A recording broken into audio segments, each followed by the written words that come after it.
There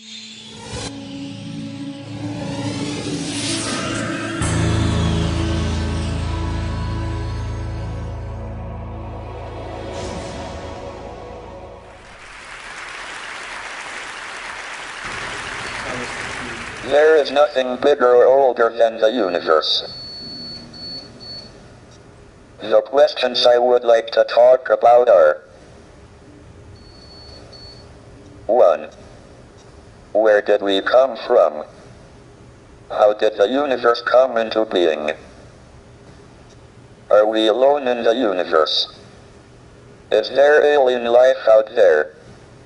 What is the future of the human race? Up until the 1920s, everyone thought the universe was essentially static and unchanging in time. Then it was discovered that the universe was expanding. Distant galaxies were moving away from us. This meant they must have been closer together in the past. If we extrapolate back, we find they must have all been on top of each other about 15 billion years ago. This was the Big Bang, the beginning of the universe. But was there anything before the Big Bang? If not, what created the universe? Why did the universe emerge from the Big Bang the way it did? We used to think that the theory of the universe could be divided into two parts. First, there were the laws like Maxwell's equations and general relativity that determine the evolution of the universe, given its state over all space at one time. And second, there was the question of the initial state of the universe. We have made good progress on the first part, and now have a knowledge of the laws of evolution in all but the most extreme conditions, but until recently, we have had little idea about the initial conditions for the universe. However, this division into laws of evolution and initial conditions depends on time and space being separate and distinct. Under extreme conditions, general relativity and quantum theory allow time to behave like another dimension of space. This removes the distinction between time and space, and means the laws of evolution can also determine the initial state. The universe can spontaneously create itself out of nothing. Moreover, we can calculate the probabilities that the universe is created in different states. These predictions are in excellent agreement with observations by the WMAP satellite of the cosmic microwave background, which is an imprint of the very early universe. We think we have solved the mystery of creation. Maybe we should patent the universe and charge everyone royalties for their existence. I now turn to the second big question: are we alone, or is there other life in the universe?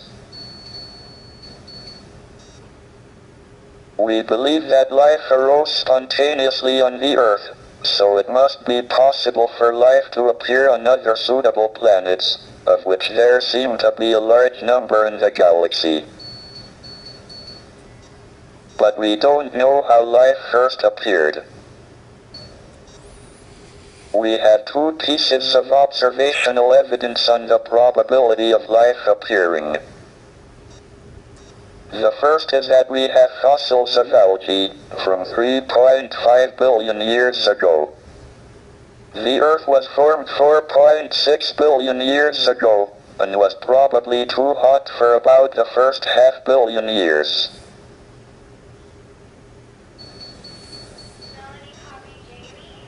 So life appeared on Earth within 500 million years of it being possible, which is short compared to the 10 billion year lifetime of a planet of Earth type. This suggests that the probability of life appearing is reasonably high. If it was very low, one would have expected it to take most of the 10 billion years available. On the other hand, we don't seem to have been visited by aliens. I'm discounting reports of UFOs. Why would they appear only to cranks and weirdos? If there is a government conspiracy to suppress the reports, and keep for itself the scientific knowledge the aliens bring, it seems to have been a singularly ineffective policy so far.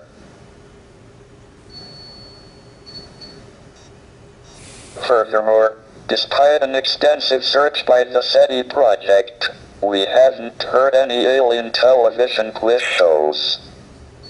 This probably indicates that there are no alien civilizations, at our stage of development, within a radius of a few hundred light years.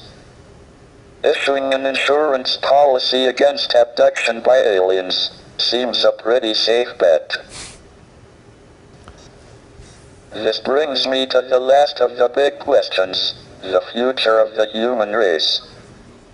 If we are the only intelligent beings in the galaxy, we should make sure we survive and continue.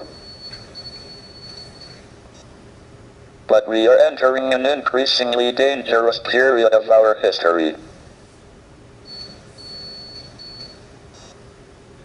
Our population and our use of the finite resources of planet Earth are growing exponentially, along with our technical ability to change the environment for good or ill. But our genetic code still carries the selfish and aggressive instincts that were of survival advantage in the past. It will be difficult enough to avoid disaster in the next 100 years, let alone the next 1,000 or million. Our only chance of long-term survival is not to remain inward-looking on planet Earth, but to spread out into space. The answers to these big questions show that we have made remarkable progress in the last 100 years. But if we want to continue beyond the next 100 years, our future is in space. That is why I'm in favor of manned, or should I say, personed, space flight.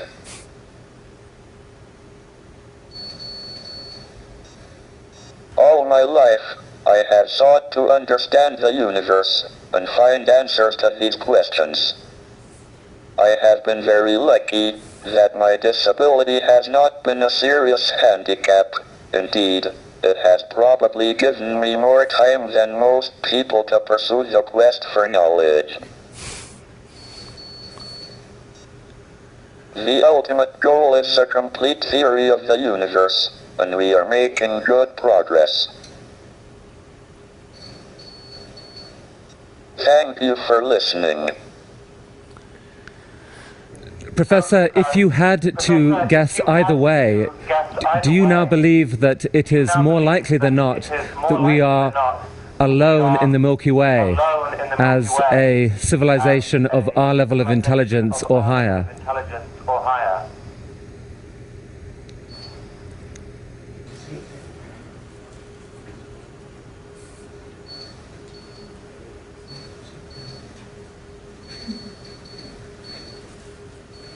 This answer took 7 minutes and really gave me an insight into the incredible act of generosity this whole talk was for Ted.